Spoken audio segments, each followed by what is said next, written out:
ouvrage, James Bond dans le spectre de la géopolitique, de la guerre froide à la cyber, donc aux éditions Esprit du Temps, et qui donc fait un rapport entre Ian Fleming, la réalité et la fiction.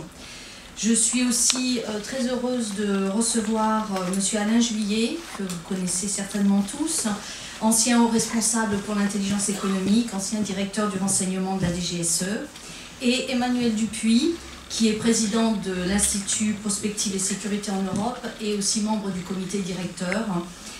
C'est Emmanuel qui, encore une fois, et je le remercie, va modérer cette soirée. Donc sans plus attendre, je crois qu'on est tous impatients de connaître l'analyse de M. Duprat de la géopolitique au travers de l'univers de Ian Fleming, et je vous laisse la parole. Pour rappeler qu'effectivement nous sommes ici pour une soirée tout à fait, comment dire, didactique mais en même temps sérieuse, parce que je crois que quand on s'intéresse à la géopolitique, il faut aussi prendre un petit peu de recul et essayer de voir en quoi la dimension livresque et la dimension cinématographique. Je rappelle que les James Bond sont une vieille histoire que beaucoup d'entre vous, je m'adresse plutôt aux plus jeunes, avaient connu plus tardivement que d'autres, puisque le premier James Bond date de 1962, et depuis 1962 il y a eu 25 opus, le dernier étant Spectre. C'est, je crois d'ailleurs, la raison pour laquelle l'ouvrage de Jean-Antoine Duprat que je vous montre, d'ailleurs Jean-Antoine Duprat nous fera l'amitié tout à l'heure d'en dédicacer et donc d'en vendre, dans le sens inverse de ce que je viens de dire, quelques exemplaires, a pris justement pour contexte la dernière production cinématographique. Mais avant d'être un film, James Bond, ce sont des ouvrages, puisque Ian Fleming, l'auteur de James Bond, ornithologue d'un côté et espion lui-même de l'intelligence service, avait commencé à écrire à partir de 1953. D'ailleurs, un éminent spécialiste qui est dans cette salle, qui lui-même a écrit un ouvrage sur James Bond et les montres, me rappelait que la pensée d'Ian Fleming est empreinte de deux logiques, celle de la fin de la Deuxième Guerre mondiale et celle du début de la guerre froide, puisque Ian Fleming a écrit les 25 opus, en tout cas la plupart des opus qui ensuite ont donné naissance à des films, en 12 ans seulement, entre 1953 et 1964. Alors nous allons aujourd'hui faire ce jeu de voir quelles ont été les influences pour voir si la vie de James Bond est sublimée, si la vie d'un espion britannique dans les années 50, 60, 70, 80, 90, 2000 correspond à la réalité. Et c'est la raison pour laquelle nous avons demandé à la fois à Jean-Antoine Duprat, qui est un géopolitologue émérite, qui nous fait l'amitié d'être par ailleurs chercheur associé à l'EPSE, mais il n'est pas que cela. Il est aussi secrétaire général d'un autre think tank qui s'appelle l'Académie géopolitique européenne. Il enseigne à l'Université Paris 1 et il est l'auteur non seulement d'un ouvrage, mais de deux ouvrages, puisque précédemment, il y a de cela, je crois, 2 ans, Jean-Antoine avait commis cet ouvrage, très drôle à lire, autour des voitures de James Bond. Alors cet ouvrage est un collector, car comme vous voyez, il prend la forme d'une voiture mythique de James Bond, qui est une Aston Martin DB5, et je crois que vous ne pourrez plus le trouver sous cette forme. Donc Jean-Antoine Duprat a, de manière introspective, essayé de voir quelles ont pu être les influences ou la manière dont James Bond est un révélateur de la dynamique et des questions de relations internationales et de questions géopolitiques. Évidemment, il approfondira ce sujet. Et la raison pour laquelle nous avons voulu aussi avoir Alain Juillet, qui est un grand spécialiste du renseignement. Alain me rappelait qu'il était entré à la DGSE en 1963. Du reste, il a dirigé la direction du renseignement entre 2003 et 2004, connaît tous les métiers du renseignement, que ce soit le renseignement humain, au sein de cette noble institution, et puis les évolutions du renseignement, puisque Alain Juillet a également été HRIE, haut représentant pour l'intelligence économique, entre 2004 et 2009. Donc vous voyez bien qu'il est lui-même le produit d'une évolution aussi du métier du renseignement qui est passé du HUMINT au CIGINT, du renseignement humain, vers le renseignement d'ordre plus technologique. Mais Alain n'est pas que cela, il préside le club des directeurs de sécurité d'entreprise. Voyons bien le shift qui peut exister entre le renseignement d'État et la privatisation ou la manière dont l'intelligence économique est un sujet d'importance vitale pour la sécurité de notre diplomatie économique, comme le précédent ministre des Affaires étrangères l'appelait de ses voeux. Alain est également conseiller juridique d'un cabinet d'avocats, le cabinet Auric, où je crois il fait un petit peu d'intelligence économique, peut-être il nous dira si c'est le cas, et il préside une autre structure où j'ai le plaisir et l'honneur d'appartenir, le FITS, le Forum international des technologies de sécurité, confirmant le fait qu'il y avait une dimension économique parfaitement exportable, en tout cas, que nous devons avoir à l'esprit. C'est la raison pour laquelle nous avons ce débat aujourd'hui. Ce débat intéresse beaucoup, car il y a eu précédemment, dans une école dans laquelle j'ai le plaisir d'enseigner, l'ILERI, d'ailleurs, j'aurais dû rappeler qu'Alain Juillet est le parrain de la dernière promotion de l'ILERI. Il a d'ailleurs remis les diplômes il y a de cela quelques semaines, et s'est tenu il y a 2 mois un premier débat au cours duquel devait intervenir Jean-Antoine Duprat, mais qui était retenu pour la vente de son ouvrage, en l'occurrence pour le salon littéraire, je crois, de Brive. L'ILERI avait posé cette question pour voir si ce que contenaient les livres et les ouvrages, et la production cinématographique était près ou loin de la réalité stratégique que nous, ici, en tant qu'académiques ou intéressants aux questions internationales, nous vivons au quotidien. Je voudrais livrer quelques éléments cinématographiques qui seront pour vous des rappels, sur lesquels Jean-Antoine va peut-être s'appesantir. Dr No, 1962, a pour contexte une île particulière où une crise a failli déboucher sur un conflit mondial. Meurt un autre jour, opus de 2002, le dernier de Pierce Brosnan, a pour contexte Cuba et la Corée du Nord. Ou en tout cas la manière dont Cuba et la Corée du Nord sont révélateurs de ce qu'on a appelé les world states, les États parias, ceux avec lesquels la communauté internationale a quelques soucis, rappelant le contexte dans lequel nous nous trouvons vis-à-vis de la Corée du Nord, dont je reviens il y a de cela 2 jours. Enfin, j'étais en Corée du Sud et à la frontière avec la Corée du Nord, mais j'ai des relations avec la Corée du Nord. Demain ne meurt jamais est un opus récent, je crois il y a cela 4-6 ans, un petit opus.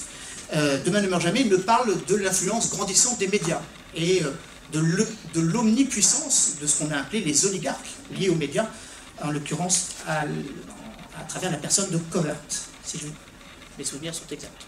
Carver. Et l'avant-dernier opus, Skyfall, parle d'un sujet sur lequel et Alain et Jean-Antoine ont quelques compétences ou quelques expertises, le cyber, et notamment la cyberguerre, et notamment le cyberterrorisme, en quoi cette évolution des menaces est devenue une préoccupation de tous les agendas des États et des organisations qui ont vocation à s'y opposer. Et je fais un dernier opus, puisque nous avons dans cette salle quelques amis afghans, même si l'Afghanistan n'était pas au cœur n'a pas été implicitement, ou plutôt n'a été traité qu'implicitement et pas forcément explicitement. Tuer n'est pas joué en 1987, qui prend justement le contexte d'Afghanistan. Les dates sont importantes. 1962, Dr No. 1987, l'Afghanistan. Skyfall, il y a de cela une dizaine d'années, au moment où les changements de régime entre la gouvernance, au moment où la gouvernance nord-coréenne commençait à interroger, ou pour ne pas dire à préoccuper la communauté internationale. Bref, et c'est mon sujet de lancement, un certain nombre de dates symboliques sont caractérisables à travers un certain nombre d'opus cinématographiques de James Bond. D'où la question, qu'est-ce qui a pu influencer Ian Fleming, et en quoi Ian Fleming, qui en 10 ans, finalement, dans un contexte qui n'était pas celui que nous vivons aujourd'hui, a anticipé ce que seront les menaces de demain. Voilà des questions qu'il nous plaît de vous poser à l'un et à l'autre. Donc je vous propose que nous entendions Jean-Antoine, qui nous a fait l'amitié de nous préparer un PowerPoint assez explicite, parce que vous voyez ce qui débute et clôt tous les James Bond, pour qu'il puisse nous livrer sa pensée pendant une demi-heure, et ensuite nous demanderons à Alain Juillet de discuter, de rebondir, pour voir ce qui a été son quotidien, et dans lequel, si le quotidien de ce que a vécu Alain peut être pris en compte de manière, encore une fois, imagée ou particulièrement prégnante. Voilà pour les propos liminaires. Je rappelle que nous avons dans la salle des journalistes qui vont filmer, donc ne soyez pas étonnés si vous voyez une caméra, et donc nous aurons le plaisir ensuite d'avoir la totalité de ce qui sera dit ici disponible, et que nous pourrons vous le diffuser in extenso. Donc Jean-Antoine, je te donne la parole pour une demi-heure de propos. Bien. Mesdames et messieurs, bonjour, c'est la chère présidente aussi, merci de m'accueillir. James Bond. Je pense que tout le monde ici en a entendu parler une fois. On est effectivement au 24e opus. Alors, il n'est pas né comme ça par hasard. Il y a un père qui s'appelle Ian Fleming. Ian Fleming qui disait l'espionnage ressemble à un iceberg. Les parties cachées sont de beaucoup les plus importantes. L'ennui, c'est que l'espionnage va toujours plus loin dans l'extraordinaire que l'intrigue à laquelle je rêve. Autrement dit, la réalité dépasse la fiction, c'est pas nouveau. on le sait souvent, mais là, en l'occurrence, c'est le cas. Alors Fleming, il a un petit côté espion quand même. Hein. Alors à la base, il est journaliste. Voilà. Journaliste, espion, ça va bien ensemble. Je ne dis pas ça pour les journalistes qui sont dans la salle, mais parce que journaliste, c'est souvent une couverture pour être espion. C'est pratique, on va un peu partout, et puis évidemment, on peut faire des reportages, et on peut aussi faire des relations à des instances plus occultes, et c'est souvent une couverture, effectivement, des espions. Fleming a eu cette couverture, d'ailleurs. Il a travaillé pour un certain nombre de supports médiatiques et en même temps il rapportait des informations. Son frère, qui s'est beaucoup baladé, Peter Fleming, de la Chine à l'Inde en passant par le centre de l'Europe, a aussi fait un travail de reportage et s'est un petit peu inspiré de son frère. Donc à la base il y a Fleming. Et Fleming, il a vécu pendant la Deuxième Guerre mondiale des événements très importants. Il a participé à beaucoup d'opérations. Alors, pas participé directement sur le terrain, parce que ce n'était pas un homme de terrain. Fleming, il est par rapport à James Bond, un peu dans la position de M. C'est-à-dire que Fleming, il est animateur d'espions, si je puis me permettre. Il y avait un groupe, par exemple, dont vous avez peut-être entendu parler, qui s'appelait les Peaux Rouges de Fleming. C'est un groupe de commandos, dans lequel il y avait un commandant qui s'appelait Patrice Dalzell Job. Et ça fait partie des personnages qui ont permis à Fleming de caractériser James Bond. Fleming lui-même a monté un certain nombre d'opérations. Alors, parmi les opérations qui n'ont pas marché ou qu'il avait montées, il avait envisagé de kidnapper Rudolf Hess, vous savez, le dauphin de Hitler. Bon, ça ne s'est pas fait parce que Rudolf Hess est arrivé avec un Messerschmitt en Angleterre pour demander aux Anglais de bien vouloir arrêter de faire la guerre à l'Allemagne, de manière à ce que l'Allemagne puisse partir vers d'autres conflits. Et il est tombé, l'avion a été détruit et il est tombé, il s'est blessé, il a été arrêté, il est resté en prison jusqu'à sa mort, avec un procès. Fleming a rencontré pas mal d'espions. Il a été parrainé par des super espions comme un certain William Stevenson, qui est probablement, qui était le maître espion de Churchill, et qui était un peu l'intermédiaire entre Churchill et Roosevelt pendant la Deuxième Guerre mondiale. Il faut vous rappeler hein, que les Américains, ils n'étaient pas très chauds pour entrer dans le Deuxième conflit mondial. Les Américains, ils ont toujours hésité en géopolitique entre l'isolationnisme et l'interventionnisme, ou encore aujourd'hui. Et donc à l'époque, il y avait un certain William Stevenson qui était un industriel, un inventeur, un capitaine, un aviateur pendant la Première Guerre mondiale, un des premiers aviateurs, donc un homme d'aventure, mais aussi qui avait des moyens financiers, et qui a permis de monter l'espionnage anglais, de remonter l'espionnage anglais, alors que l'Angleterre était au bord de l'envahissement, la France était à genoux, et il a été à la base du redémarrage de l'espionnage britannique et de la coordination avec les Américains. Donc voilà un deuxième personnage intéressant. Il y a un personnage antérieur que Fleming a aussi utilisé pour le personnage de James Bond, c'est un nommé Stanley Rier. Alors Stanley Rier, là on se situe à peu près au niveau de la Première Guerre mondiale. Je vais vous montrer quand même les têtes de ces braves gens. Ça c'est effectivement un élément très fort. Je ne connais pas beaucoup de chefs d'État dans le monde qui aujourd'hui s'amuseraient à sauter en parachute avec un personnage de fiction. Il faut bien s'appeler la reine d'Angleterre pour oser faire ça. Je ne sais pas, c'est comme si François Hollande sautait avec OSS 117. C'est pas mal,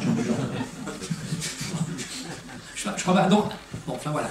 Donc, mais par contre, ça dénote quoi? Ça dénote que le personnage de James Bond, c'est un élément très fort de l'identité britannique. Il faut savoir que ce personnage, pourquoi les Anglais y sont si attachés? Parce qu'il a permis aux Anglais de redorer leur blason. La Deuxième Guerre mondiale, elle n'a pas été gagnée par les Anglais, il faut le dire, c'est les Américains, je pense encore aujourd'hui.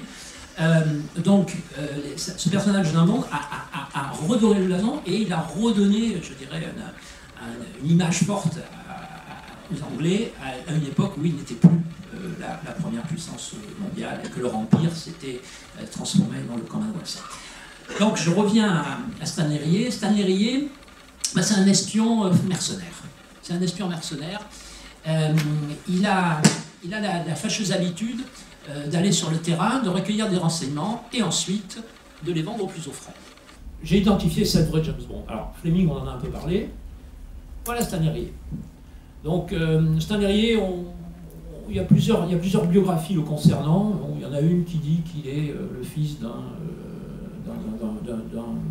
Russe et d'une charmante jeune femme d'origine européenne. Il y a d'autres versions. En tout cas, Stanley Rier, c'est ce que j'appellerais un espion mercenaire. C'est-à-dire qu'il allait récupérer des renseignements et il les vendait plus offrant. Je vais vous donner un exemple. Il est allé en Iran et il a réussi à récupérer les concessions pétrolières.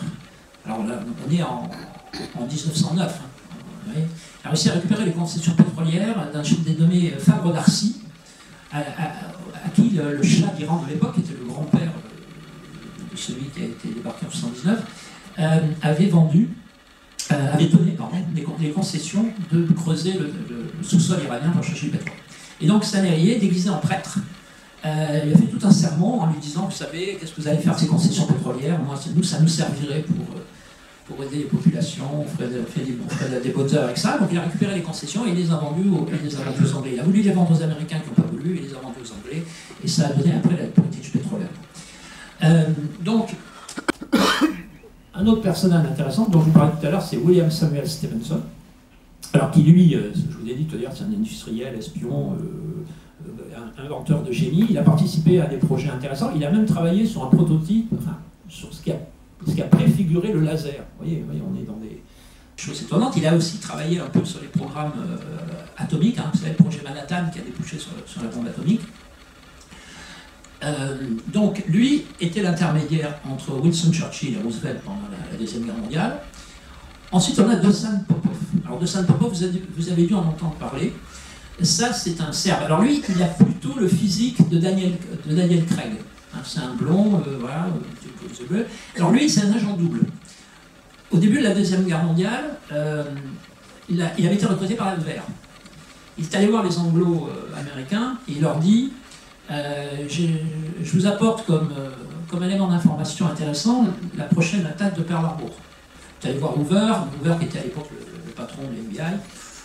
Il n'a pas cru Hoover. D'abord, il ne le prenait pas au sérieux, et il n'a pas cru. Et puis, il y a aussi une autre chose, c'est que Hoover, il était très, il était très à cran, il voulait protéger son précaré, et Hoover a tout fait d'ailleurs pour que le FBI reste à la fois le service de renseignement intérieur et également fasse le rôle de ce qui va apparaître comme l'OSS 117 et ensuite la CIA.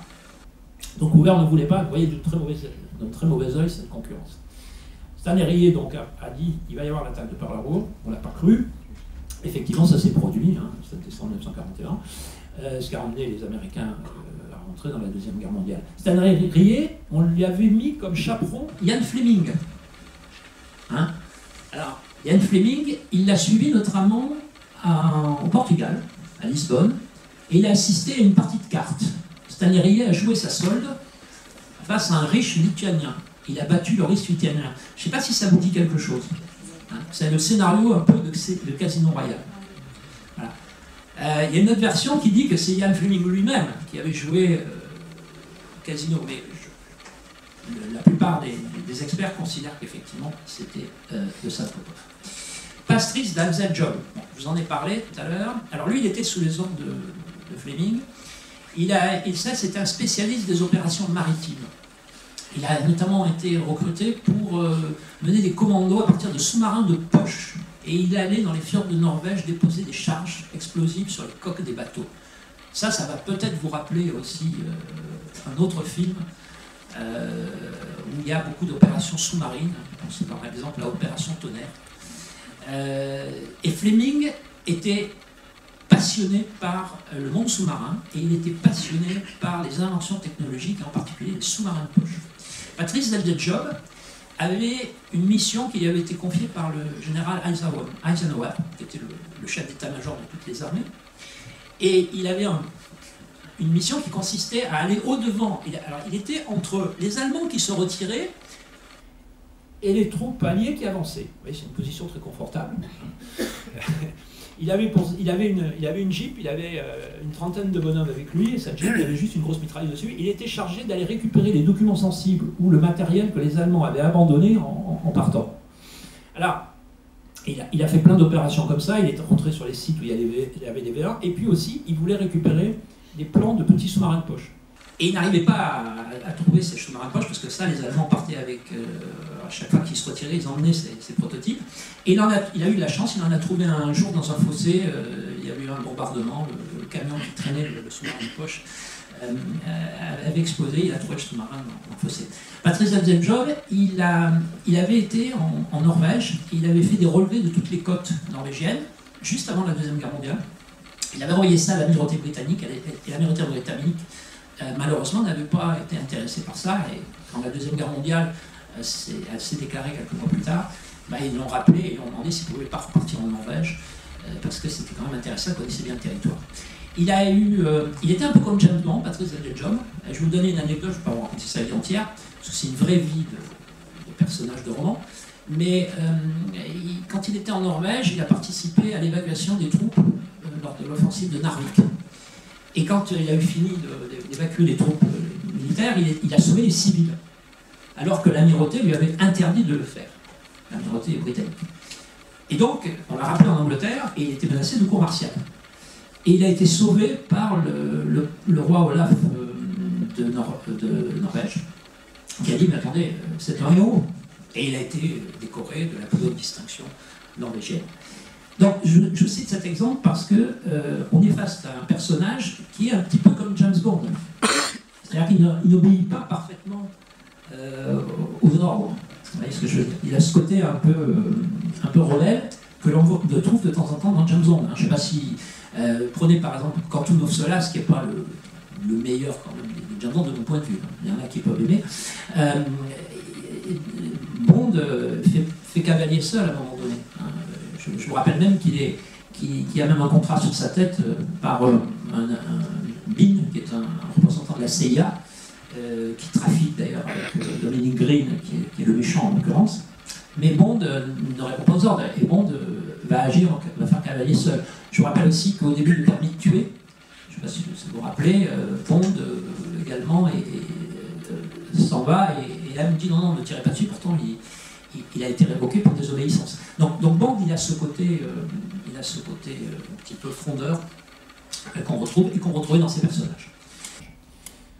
Wilfrid Dunderdale, alors lui c'est certainement quelqu'un qui était assez proche de Fleming, et c'était encore une espèce de maître espion. Alors lui, il a été en poste en France.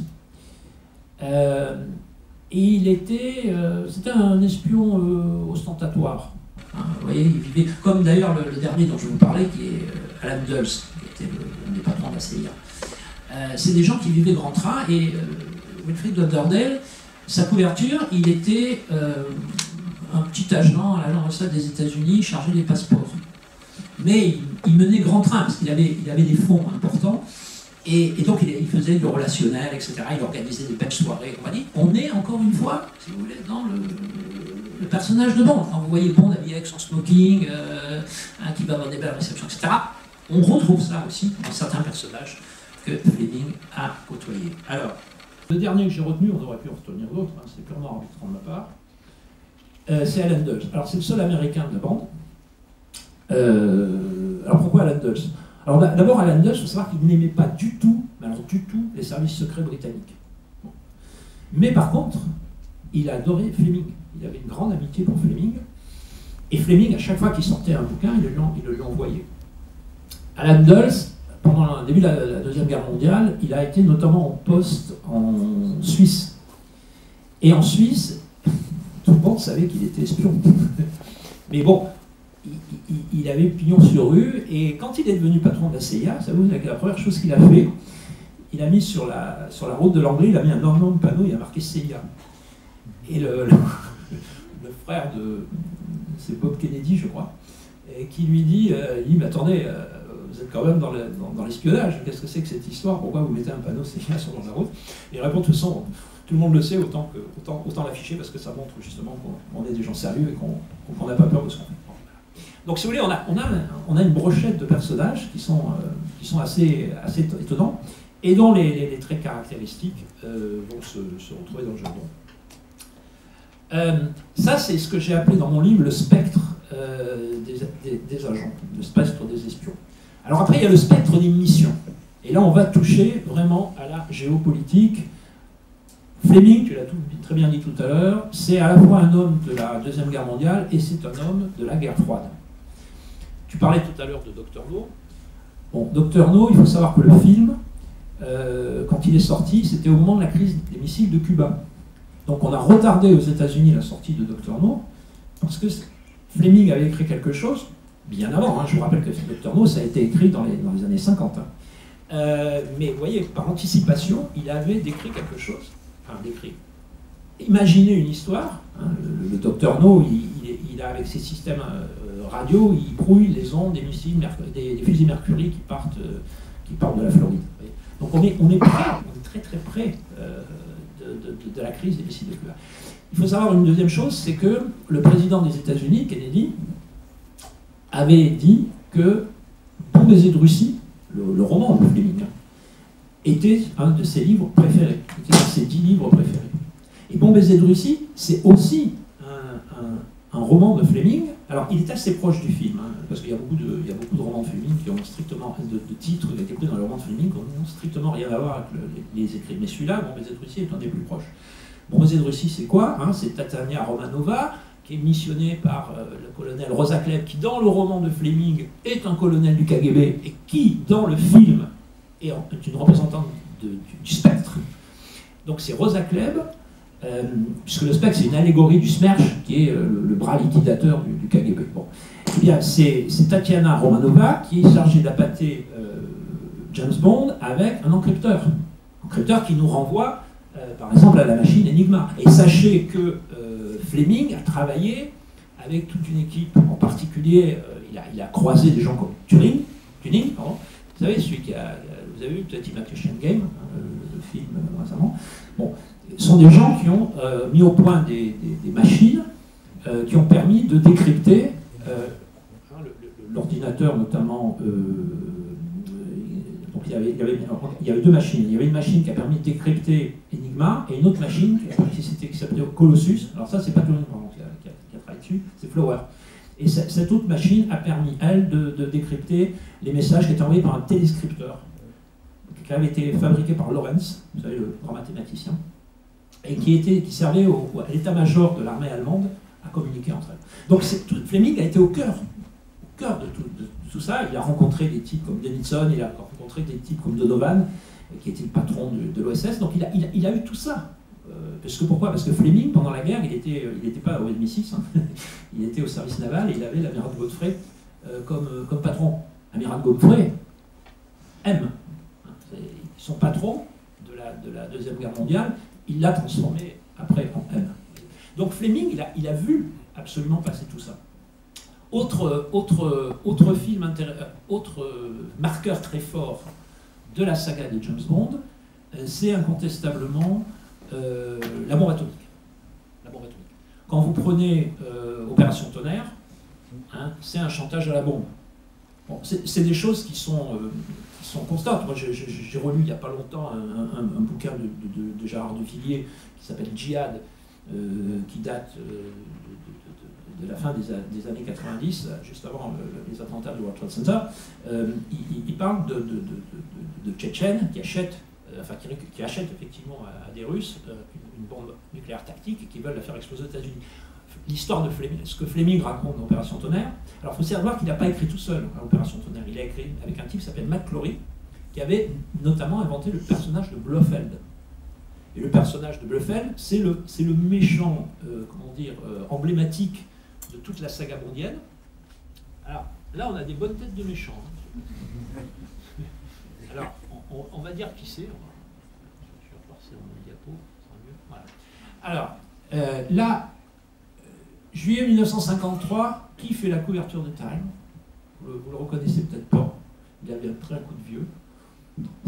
C'est l'âme damnée de Staline, c'est Beria. Staline disait de lui, un gentil garçon. Staline disait de lui, c'est notre Himmler. Voilà. Ça vous donne un petit peu une idée du bonhomme. Alors, moi je me suis amusé parce que j'ai trouvé que c'était assez rigolo. Bon, 63, vous avez Rosa Klebb. Regardez, on lui a mis des petites lunettes à la Beria. Regardez la tête de Blofeld là-haut, Donald Pleasance. Regardez comment il est. Voilà. Donc là, on a, si vous voulez, ça c'est des personnages qui ont été au cinéma, mais quand vous lisez l'œuvre de Fleming, vous allez retrouver des personnages qui sont les méchants dans les bouquins de James Bond et qui renvoient effectivement à des patrons des services secrets d'intervention KGB, GPU et puis comment ça s'appelle, SMERSH de l'URSS. Les méchants, je vous ai mis à côté 1989, Sanchez, permis de tuer. Alors il n'y a pas que des méchants, on n'est pas que dans la guerre froide. Sanchez, c'est Pablo Escobar, je lui ai mis sa tête juste au-dessus. Hein, et puis alors, là je mets le troisième exemple, voilà. Alors c'est Kim Il-sung, en bas, et au-dessus c'est le colonel Moon. Hein. Donc ça c'est en 2002, dans le film Mort un autre jour, qui est le dernier avec Pierce Brosnan. Donc, on a, depuis le départ, dans l'œuvre de Fleming, et ensuite une continuité, je ne vous ai pas tous mis, on aurait pu aussi parler de Carver, mais on a une continuité, si vous voulez, entre des personnages de fiction qui renvoient quand même à des méchants réels. Ceci dit, s'il n'y avait pas de méchants, il n'y aurait pas de bons, c'est ce qu'on disait tout à l'heure. Donc voilà. Et donc un autre marqueur très très fort, donc je disais, c'était la bombe atomique. Et aujourd'hui, hein, vous avez vu Spectre, tout le monde a vu Spectre dans la salle. Alors, Spectre c'est très intéressant. Spectre parce qu'on est dans la cyberguerre. Enfin, cyberguerre, cyberattaque, cybersurveillance, tout ça. Et on a le méchant, Blofeld, je l'ai mis en bas, là, 2015, Christopher Waltz. Vous avez remarqué quand même qu'on lui a refait la même tête que Donald Pleasance en 1967. Hein. Il y a quand même un clin d'œil, c'est le cas de le dire, entre les deux. Eh bien, Christopher Waltz, vous avez remarqué que c'était le patron d'un Big Brother qui était chargé de surveiller la planète avec le Max Denning. Et ce Max Denning, en fait, c'est à peu près l'équivalent du Joint Committee. Alors le Joint Committee, il faut que je vous montre un tout petit peu une autre diapositive, c'est sur l'organisation des services secrets britanniques. Si c'est à jour, hein, parce que bon, je sais pas. Voilà. Hop, voilà. Alors, moi j'ai identifié, si vous voulez, Max Denbigh, vous savez, qui se fait appeler C. Hein, je ne sais pas si ça vous dit quelque chose. Alors pourquoi il se fait appeler C? Parce que tous les patrons du MI6, depuis le premier patron du MI6 en 1909, je crois, s'appelait Cumming le premier, et donc on a appelé C. Donc, si vous avez vu Spectre, cet individu, qui est Andrew Scott, l'acteur, qui joue le rôle de Mark Denbigh, il dit « Je suis là pour faire la fusion entre le MI5 et le MI6 ». Et en fait, moi j'aurais tendance à dire qu'il joue un peu le rôle du patron du Joint Intelligence Committee, qui est un organisme de coordination de l'ensemble des services britanniques qui travaillent dans le renseignement et que je vous ai mis donc en bas. Il y a notamment le Government Communication Headquarter, qui est l'équivalent qui fait d'ailleurs partie, qui est relié à la NSA. Hein. Et nous en France, on a ce qu'on appelle French Law. On a aussi des grandes oreilles. Si vous allez à Dôme, en Dordogne, vous verrez, il y a des balles de golf là, dans un terrain. C'est un système d'écoute électronique. On a aussi des bateaux qui se baladent avec plein d'antennes. Voilà, donc, comme ça, Julien nous en parlera. Voilà. Donc, non, on nous en parlera pas. Bon, alors, on nous en parlera. Alors, c'est secret défense. Donc, on est, si vous voulez, dans des représentations qui sont vraiment en phase avec la réalité. Et je reviens à mon Blofeld de 2015, et j'en finirai peut-être par là, parce que tu m'avais donné qu'une demi-heure. Non, ça va ? On peut encore continuer. Bon, je continue. Alors, je reviens à mon Blofeld de 2015, c'est-à-dire Christopher Waltz. Fleming a écrit sur Blofeld, avait décrit le personnage de Blofeld donc dans les années 50, et il disait que le personnage, que Blofeld, ce Blofeld qu'il a utilisé à partir de la création de McClory, il disait qu'il avait commencé sa carrière au PTT. Alors on est dans les années 50, c'est quand Fleming écrit. Et Blofeld, à l'époque, avait ouvert le courrier et écouté le téléphone. Et il avait inventé une organisation qu'il a appelée Tartare, qui étaient des agents qui étaient chargés pour lui de violer les correspondances. Donc c'était assez drôle, parce que dans le film Spectre de 2015, on retrouve, alors je pense que c'était pas totalement innocent, mais on retrouve un personnage tel que l'avait décrit Fleming quand il avait écrit quand il avait travaillé sur Opération Tonnerre. Il faut que vous sachiez aussi que Opération Tonnerre, ça devait être le premier film qui devait être sorti, et c'est finalement Dr No qui est devenu le premier film en 62. Donc Blofeld était déjà une espèce d'escipion des communications à la mode de l'époque, hein, parce que il faut savoir une chose, c'est que à l'époque il n'y avait pas Internet. Hein. Bon. Autre chose amusante, pendant la Deuxième Guerre mondiale, qui nous montre qu'il y a quand même des constances dans l'œuvre de Fleming et dans ce qu'on en tire par la suite. Le fameux Stevenson dont je vous ai parlé, il avait organisé aux Bermudes, dans les sous-sols de grands hôtels, et en particulier le Hamilton Princess, tout un réseau de souterrains avec des opérateurs qui étaient chargés d'écouter les communications radio des Allemands et des bateaux et de tout ce qui croisait dans le triangle des Bermudes. C'est le triangle des Bermudes, sa mauvaise réputation. Il paraît qu'on s'y perd de temps en temps, mais c'est aussi un phénomène statistique. C'est-à-dire que c'est un des endroits de la planète, paraît-il, bon, je ne suis pas spécialiste de ça, mais j'ai lu quelque part, c'était un des endroits de la planète où il y avait plus de bateaux, d'avions, etc. qui se croisaient, donc statistiquement, on comprend qu'il y en ait plus qu'ailleurs qui coulent. Voilà. Donc Stevenson avait organisé dans les sous-sols de ces grands hôtels aux Bermudes un réseau d'écoute, et qu'est-ce qu'il faisait? Il détournait des bateaux, et il y avait des hôtesses, on faisait descendre les passagers à bord, à terre, pardon, et il y avait des hôtesses qui étaient chargées de fouiller les bagages. Et c'est comme ça qu'il a récupéré, par exemple, des œuvres qui avaient été volées par les nazis, et qui avaient été mises dans des bateaux à destination de l'Amérique. Et donc il a pu récupérer des... Donc on est dans des personnages, si vous voulez, Fleming a connu ces gens-là, hein. On est dans des personnages et des situations réelles qui se retrouvent complètement dans toute la panoplie, dans toute la saga des films de Bond. Alors, ce qui est très intéressant de voir, c'est qu'on est en face en fait, d'une saga qui fait 24 opus. Hein, on a le dernier. On peut rajouter à ça deux autres qui sont Casino Royale, la parodie, c'est avec David Niven. Et David Niven était quand même l'acteur que Fleming souhaitait prendre pour le rôle de James Bond. Et finalement, ils ont choisi Sean Connery. Donc, on est dans une saga donc, qui est la plus grande, la plus importante saga du cinéma. La Garde des Étoiles, ils peuvent encore courir derrière pour être à 4 opus, même si prochainement, on en a un 3, 9, 7, 7e, 8e qui va sortir. Ils ont annoncé la production du 8e. 8e. Donc on est encore loin de... Mais par contre, la Guerre des Étoiles, en termes de géopolitique, de décryptage, c'est aussi intéressant à faire. Donc on est là dans ça. Et ça veut dire quoi? Ça veut dire que James Bond, je vais c'est par là que j'en terminerai, James Bond, finalement, il couvre, je dirais, une grande partie de notre histoire. Et la plupart des gens aujourd'hui, ils sont nés après James Bond. C'est-à-dire que quand vous regardez les films de James Bond, c'est toute notre histoire qui se déroule sous nos yeux.